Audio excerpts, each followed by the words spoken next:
America সফরে গিয়ে president Donald ট্রাম্পের সঙ্গে ভারতের প্রধানমন্ত্রী নরেন্দ্র মোদীর বৈঠকের পরও অবৈধ অভিবাসী ইস্যুতে নিজেদের অবস্থানেই অনড় রইল আমেরিকা। রবিবার 16 ফেব্রুয়ারি তৃতীয় দফায় আরও 112 জন অবৈধ অভিবাসীকে হাতকড়া পরিয়েই বিশেষ বিমানে ভারতে পাঠানো হয়। এবারও পাঞ্জাবের অমৃতসরে অবৈধ অভিবাসীদের নিয়ে নামে আমেরিকার বিশেষ প্লেনটি। পরে তাদের ইমিগ্রেশন পরীক্ষার পর বাসে করে এয়ারপোর্টের বাইরে আনা হয়। যদিও ইতিমধ্যেই বারবার অমৃতসরেই আমেরিকা থেকে অবৈধ ভারতীয় অভিবাসীদের ফেরত পাঠানোর বিষয়টি নিয়ে সরব হয়েছেন মুখ্যমন্ত্রী ভগবন্ত মান। তিনি কেন্দ্রের কাছে দাবি করেন অমৃতসরকে যেন কোনোভাবেই অবৈধ অভিবাসীদের ডাম্পিং গ্রাউন্ড বানানো না হয়। কেন বারবার অমৃতসরেই এদেরকে নামানো হচ্ছে? সাক্ষী সাহানি, ডিসি অমৃতসর, এ বিষয়ে কি জানিয়েছেন শোনাবো তার বক্তব্য। ये ना 112 लोग आए हैं इस फ्लाइट में। अभी सबकी इमिग्रेशन चल रही है। जो भी उनकी रिक्वायरमेंट्स थी, फूड की थी, डाइपर की थी, फॉर्मूला, सारा कुछ हमने प्रोवाइड किया हुआ है। उनका प्रबंध हुआ हुआ है। घर जाने का भी उनका आगे का प्रबंध हुआ पड़ा है।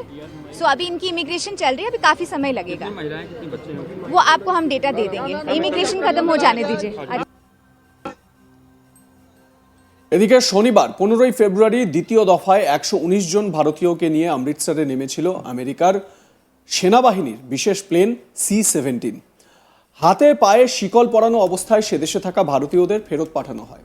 এদিকে অমৃতসরে নামতেই এই 119 জনের মধ্যে দুজনকে গ্রেপ্তার করে পুলিশ। ধৃতেরা সম্পর্কে তুতো ভাই বলে জানা গিয়েছে। কিন্তু কেন এই দুই ভাইকে গ্রেপ্তার করলো পুলিশ? জানা গেছে সন্দীপ ও প্রদীপ নামের ওই দুজনকে পুরনো একটি জানে শেষ করে দেওয়ার মামলায় গ্রেপ্তার করা হয়েছে পুলিশের তরফে। জানা গেছে 2023 সালে পাতিয়ালার রাজপুরা টাউনে একটি জানে শেষ করে দেওয়ার মামলায় জড়িত থাকার অভিযোগ রয়েছে প্রদীপ ও সন্দীপ নামের এই দুই তুতো ভাইয়ের। শনিবার অমৃতসরের শ্রী গুরু রামদাস এয়ারপোর্টে নামিয়ে দেয় আমেরিকান সেনার বিশেষ এই প্লেনটি। এরপরই পাতিয়ালার পুলিশ ওই দুই ভাইকে গ্রেপ্তার করে। 2023 সালের 26শে জুন জানে শেষ করে দেওয়ার মামলায় যুক্ত ছিল এই দুই ভাই। যদিও এই দুই ভাইয়ের বিরুদ্ধে কোনো লুকআউট নোটিশ জারি হয়নি। প্রসঙ্গত প্রথম দফায় ফেব্রুয়ারির আমেরিকার সেনাবাহিনী C-17 গ্লোবমাস্টার বিমানে অমৃতসর বিমানবন্দরে নেমেছিলেন 104 জন অবৈধ আমেরিকান ভারতীয় অভিবাসী। শনিবার দ্বিতীয় দফায় যে 119 জন ভারতীয় শনিবার অমৃতসরে পৌঁছেছেন তাদের মধ্যে 67 জন পাঞ্জাবের, 33 জন হরিয়ানার, বাকি 8 জন উত্তরপ্রদেশ, গোয়া, রাজস্থান, মহারাষ্ট্র, গুজরাট, রাজস্থানের। এছাড়াও একজন হিমাচল প্রদেশের ও একজন জম্মু কাশ্মীরের বাসিন্দা বলে জানা গিয়েছে। তবে রবিবার 16 ফেব্রুয়ারি তৃতীয় দফায় যে 112 জন অবৈধ ভারতীয় অভিবাসীকে আমেরিকা থেকে ফেরত পাঠানো হয় তাদের বেশিরভাগই হরিয়ানার বাসিন্দা বলে জানা গিয়েছে।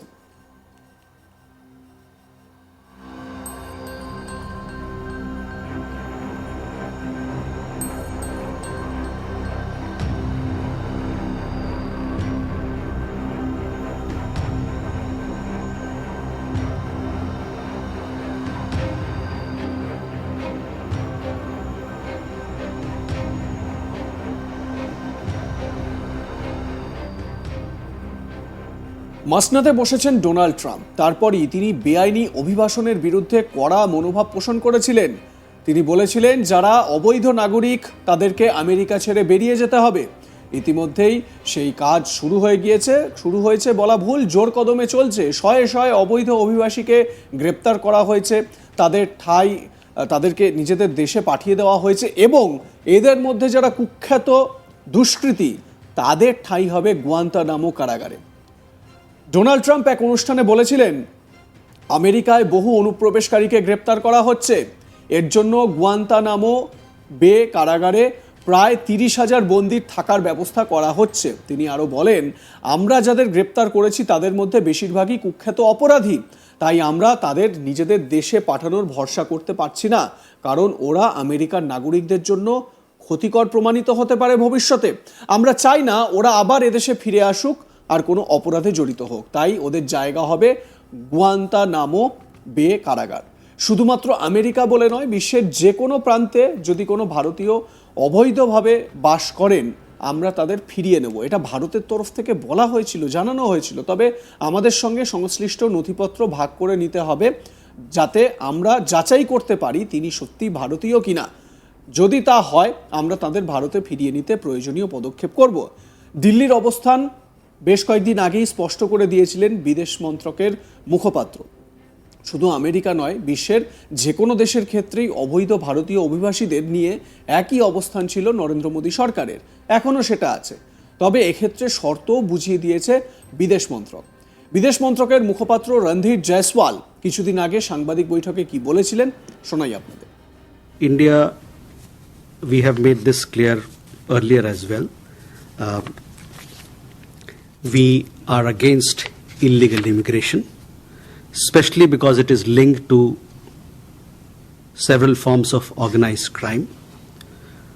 For Indians, not just in the United States but anywhere in the world, if they are Indian nationals and they are overstaying or they are in a particular country without proper documentation, we will take them back, provided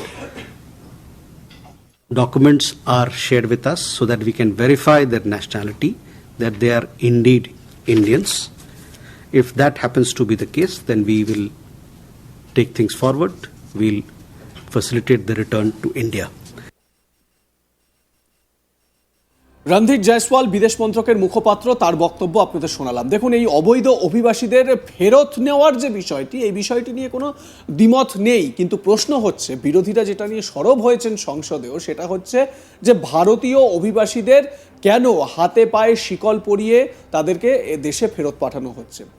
কোনো রকমভাবে কি এই অধিকার আমেরিকার প্রশাসনের আছে? এই সমস্ত অবৈধ অভিবাসী, তাদের বিরুদ্ধে কি কোনো রকম অভিযোগ রয়েছে?